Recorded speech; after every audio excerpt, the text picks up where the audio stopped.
Hello everybody, welcome to the channel. My name is Kevin, I am a geek and you are watching Kevin the Geek, and today it is time to do what I've wanted to do for such a long period of time. I want to talk about Doctor Who, but I just don't want to talk about Doctor Who. I want to do a review of every single episode that we have had since the show came back in 2005. I'm going to rank each episode. I'm going to do that based on a scoring system. So let's get started.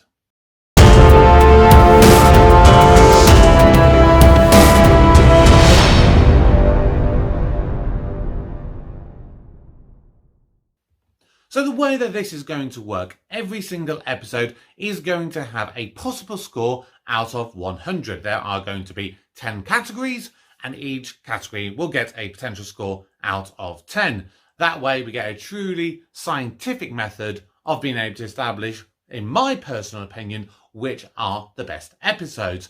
And those categories are the story, the Doctor, the companion, the supporting characters, the antagonist, the music, the dialogue, special effects, the set, and the costumes.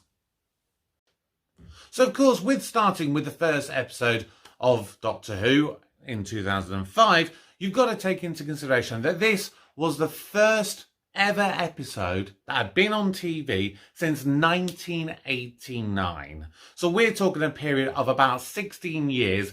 That's if you, of course, don't include the 1996 TV movie, which some people, the less said about that, the better. Me personally, I didn't mind that. We will do a review of that, I think, at some point. But of course, you start off in modern day London. You see a nice little shot of looking at the earth before the camera pans in, and you see a girl waking up in bed, and you see her going about her day. You see her going to work. You see her having lunch with her boyfriend.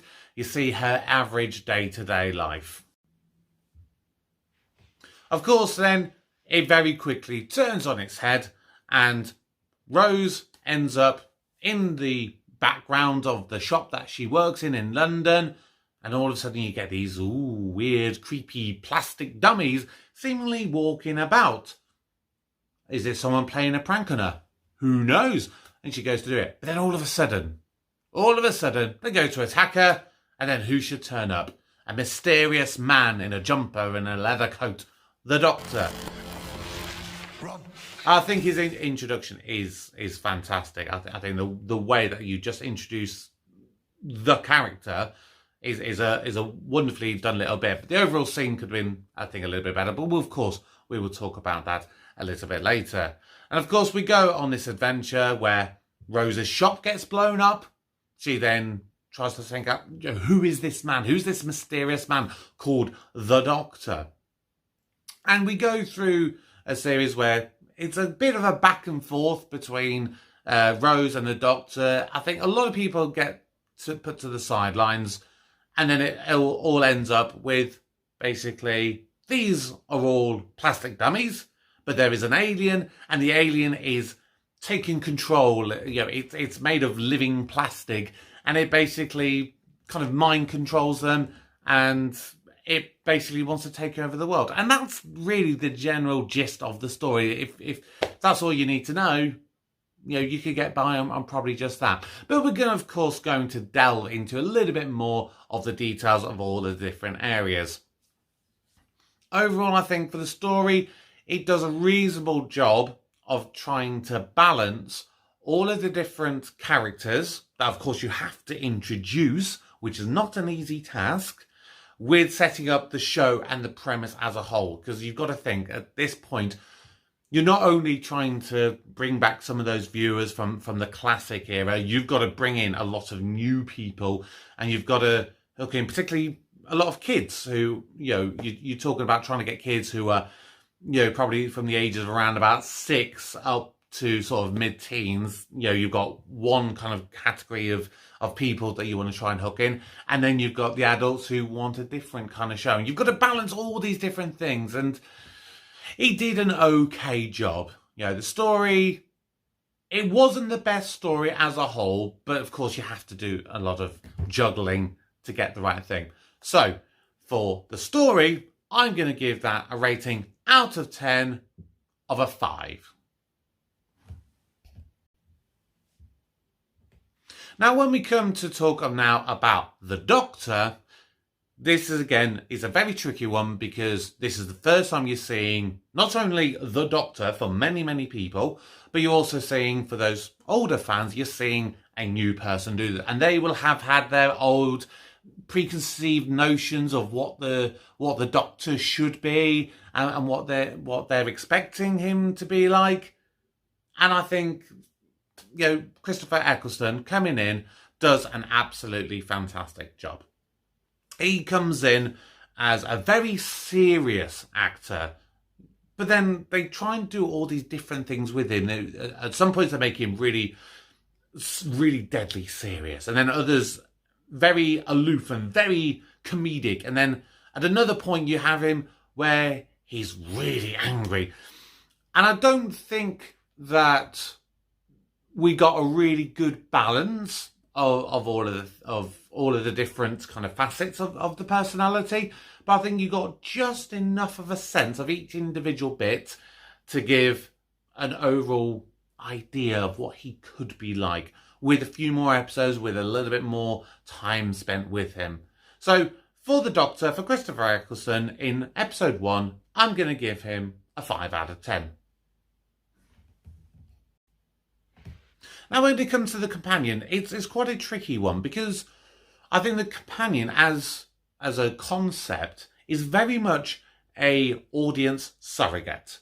So the companion in a lot of instances should really be asking the same kind of questions that the audience would be asking.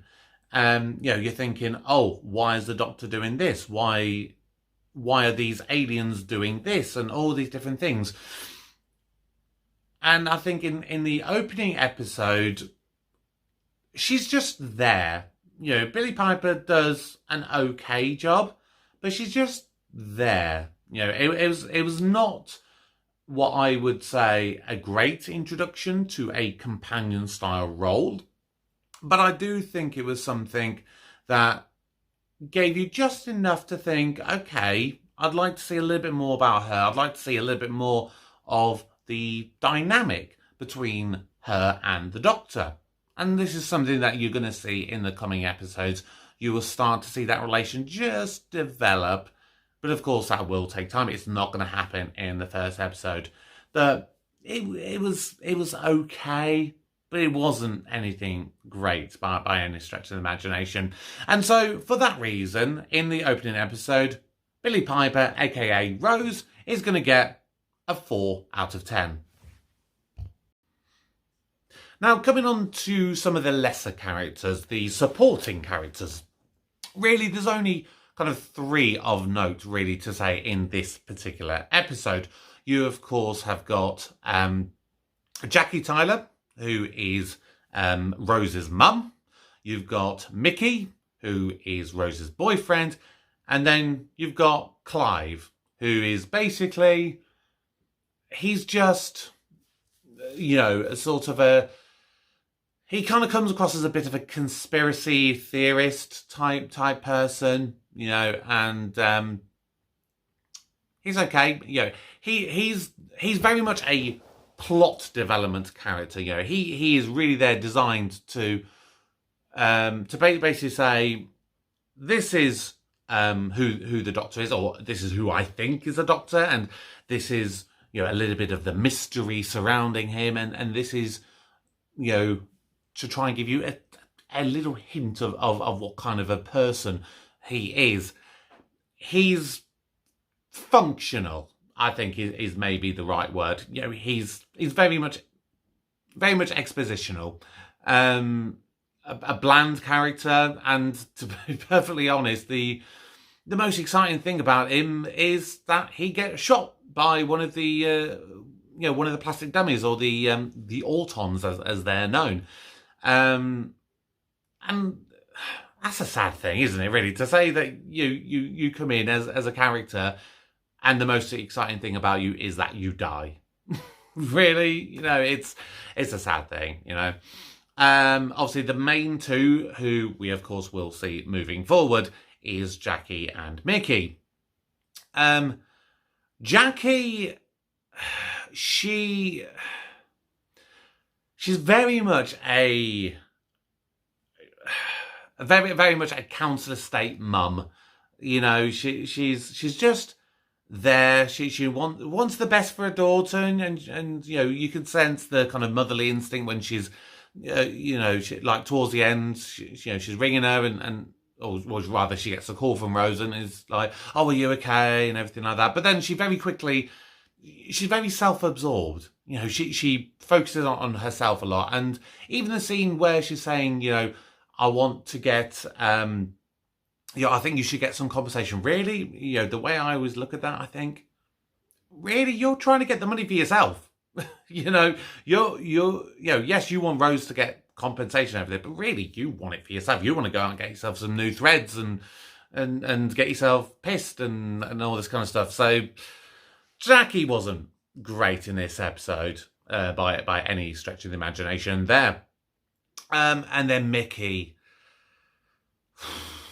What do you even say about Mickey? He's a character. He's a weird one. The very first scene of him you see in just that sort of opening montage, and he meets up with Rose and they have lunch together, and you can see they've got a bit of a nice dynamic, and they they can laugh and joke with each other. They've clearly probably been friends for a very long time, but then also they've probably been in a relationship for a little while, and they have that nice chemistry between them. And that really then comes into its own a bit later. This is the point where you see Mickey comes over, the shop's blown up and everything. And of course, he wants to look after and he's sort of, let's go down to the pub. But, she calls him out on it. Rose says to him, there's a football match on, isn't there? You just want to go down to the pub so you can watch the football. Yes, it'd be nice to have me there, but you want to watch the football. So that's quite a nice dynamic. But then it changes. It really does change. And they have this really, really quick change right at the end when, after the whole thing has happened and Mickey's been turned into a plastic replica of himself and he gets captured, and they leave the TARDIS right at the end of the episode. And, the Doctor says, would you like to come and travel with me? And she's like, nah, no thanks. I've got my life here, And the TARDIS disappears. And then all of a sudden it's very quickly back again. And the Doctor just goes, I can also travel in time as well. This basically then shoves all of the character development that Rose and Mickey had together and the dynamic that they had together out the window. Because she basically just turns to him and goes, see ya, bye. And off she goes. And that's it, and it's a very sad thing to see that, getting that offer to travel in space and time basically means that you just throw away everything that you've had together in basically the blink of an eye. And I think it's kind of very reminiscent of the way that life is, I think, at the moment, and the fact that some people, they can be in relationships and they get one offer of a bit of, behind the scenes booty, with a random person, and they can throw that away for a night of meaningless, carnal activity. And is that a good thing? No. Should that be in this kind of show that they can throw away stuff so quickly? I didn't like it personally. So yeah, supporting characters overall bit bland, bit pointless. Just there. One obviously there for expositional dialogue. The rest not very memorable really at all. So the supporting characters for the first episode, they're going to get a 4 out of 10.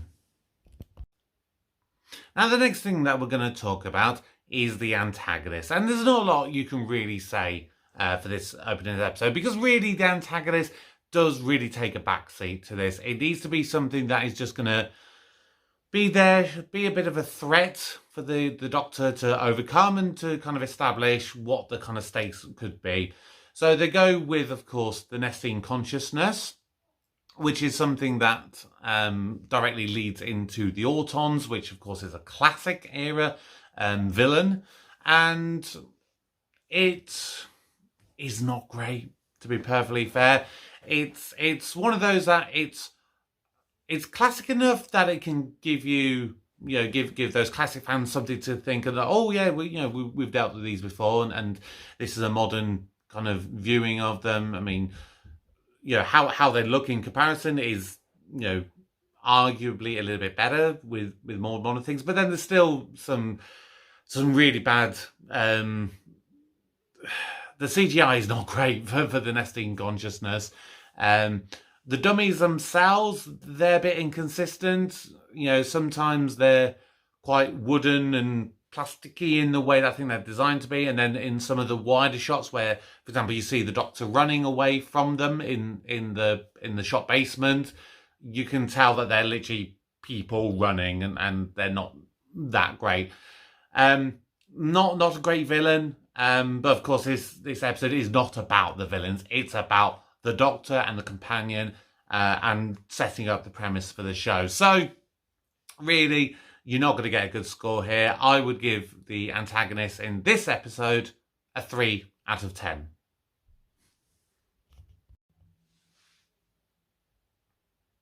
Now, the music in any kind of genre of art medium that you watch can really make or break an episode in my opinion. Whether it's a movie, TV show, video game, whatever, it is actually going to be something that really plays a key role. It's almost like another character, as it were. And in this particular episode, in Rose, I found the music very jarring. The vast majority of the time, it's this sort of upbeat, sort of techno poppy instrumental music, and a lot of times, for one thing, it really took me out of the scene that I was watching. It didn't quite fit in for me personally.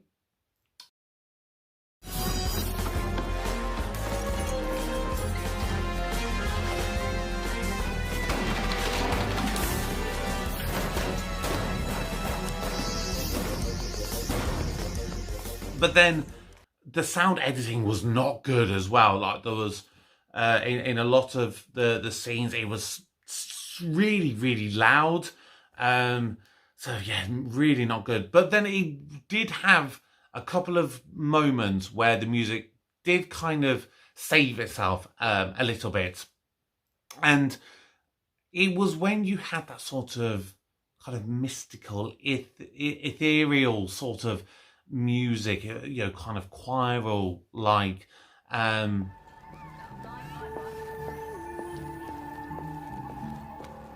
those were the scenes where the music was really, really effective. It's just a real shame, I think, that the music really overshadowed a lot of the rest of it. And so for that particular reason, I can't give the music a really good score for this episode. And so for the music, I would have to give it a 4 out of 10. Now, the dialogue in this episode, it was okay. You had some okay moments. Most of it was expositional, and it was just there and functional. But there was two kind of scenes that really made a difference for me. So the first one that really, it was a good comedy moment, and there was a nice little back and forth, was the scene between Jackie and the Doctor. The Doctor comes in, he's talking to Rose, he's tracked down the arm of the Nestene consciousness, or the plastic dummy that was ripped off in the first scene with Rose and the Doctor. And then they're going through the flats, and then Jackie starts talking to him, and she, Rose says he's investigating the the fire and the explosion and everything, and they're saying, oh, she deserves compensation. It's like, yeah, you're right, yeah, she should. And then just this sudden switch, and Jackie, of course, is like, I'm in my dressing gown. Yes, you are. There's a strange man in my bedroom. Yes, there is. Where anything could happen. No. And that scene was just fantastic. It was a really, really funny little moment of dialogue. I really enjoyed that particular moment. Now the other little moment that there was, which really was effective, and you see this in more episodes, and of course we'll talk about them in different episodes as you go through. When the Doctor has a little speech moment, that can come across really well if it's done right. And in this particular scene, it's the one where the Doctor talks about how he knows that something's different. And he talks to Rose about the turn of the Earth. Do you know, like we were saying, about the Earth revolving? It's like when you're a kid. The first time they tell you that the world's turning and you just can't quite believe it because everything looks like it's standing still. I can feel it. The turn of the Earth. The ground beneath our feet is spinning at 1,000 miles an hour, and the entire planet is hurtling around the sun at 67,000 miles an hour, and I can feel it. We're falling through space, you and me, clinging to the skin of this tiny little world, and if we let go, that's who I am. Now forget me, Rose Tyler. And I think this particular scene just goes to show how good the Doctor can be with the right little moments, the right bit of dialogue. So overall, the dialogue is okay. There was a really awkward moment with Clive when he's in that scene with Rose. There was one really awkward bit that just felt a bit weird. The Doctor is a legend woven throughout history. When disaster comes, he's there. He brings the storm in his wake. And he has one constant companion. Who's that? Death. But for the rest of it, the dialogue was mostly just functional and passable. But the dialogue, I think, because of those two little key moments, that just bumps it up that tiny bit. So I'm going to give the dialogue a 6 out of 10.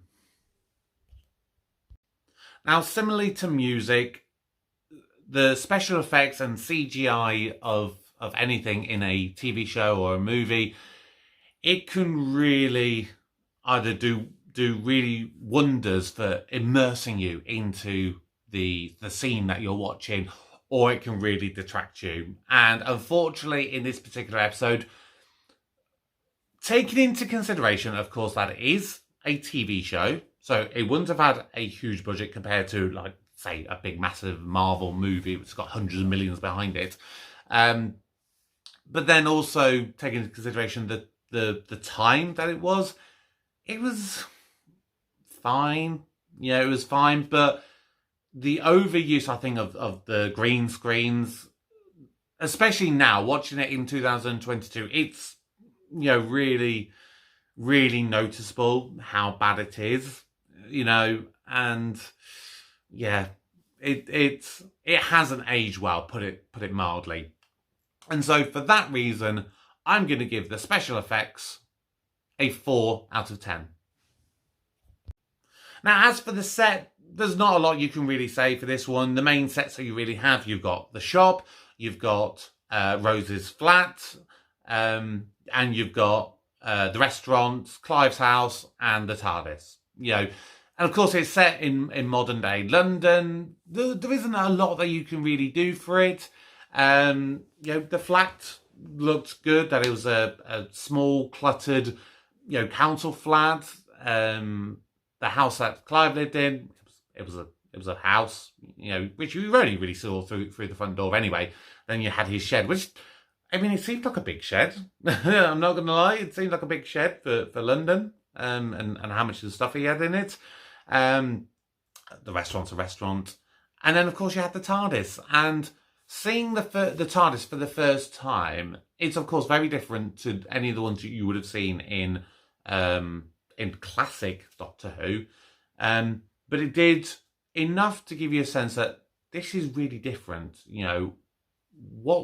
This isn't a spaceship. You think of a spaceship being all high-tech and fancy and flashing lights and everything. And you had this sort of coral-like control room. And the lighting was maybe a little bit darker than I would personally like. But I thought the set of the TARDIS looked reasonably good and gave you enough of a sense of saying this is definitely otherworldly. So for the set, I'm going to give it a 5 out of 10. And now coming on to our final category, which is the costumes, and quite similar to the previous kind of section. It's modern day London. There's not a lot you can really say. But, the costumes are the costumes. They're wearing modern day stuff, and it's nothing extravagant. It's just there. The Doctor's outfit is an interesting one because I think, again, for anyone who really enjoyed classic Who, they're probably quite used to seeing quite over the top and extravagant outfits, particularly when you're thinking the likes of Peter Davison with his sort of the leak on the shoulder, and then you had of course Colin Bacon, his coat of many different colours, Tom Baker with his massively long scarf, Sylvester McCoy with his jumpers covered in loads of question marks and everything. So it was very understated, I think, the Doctor's costume in this. But I quite liked it. It was modern enough and almost timeless, I would say. And I think it looked reasonably okay. So the costumes overall, it's an average score. I'm going to give it a 6 out of 10. And that brings the scoring of the opening episode, the episode Rose, to a conclusion. So when you add up all of those scores, that gives you a total score of 46 out of 100. And so by the way that I've done my rankings and the letter-based system that you can possibly get, that is going to give the overall episode a D rating. So was this a bad episode overall? No, it wasn't. It had a lot of difficulties that, of course, it's the first time you had the show going in, 16 odd years. You're introducing it to old fans, you're introducing it to new people that will be watching for the very first time. And you've got to set up the show, the premise, the characters, everything all in one go. So no, it wasn't a bad episode by any means. It had to do a lot, and I think it did an okay job in what it had to do. But those are my thoughts. What are your thoughts? Do please put a like on the video if you enjoyed it. Subscribe to the channel if you are new. Drop a comment down below and let me know what your thoughts were. But for today, my name is Kevin. I am a geek. You have been watching Kevin the Geek and my ranking and review of the very first episode of New Who, Season 1, Episode 1, Rose. Thank you for watching, and goodbye.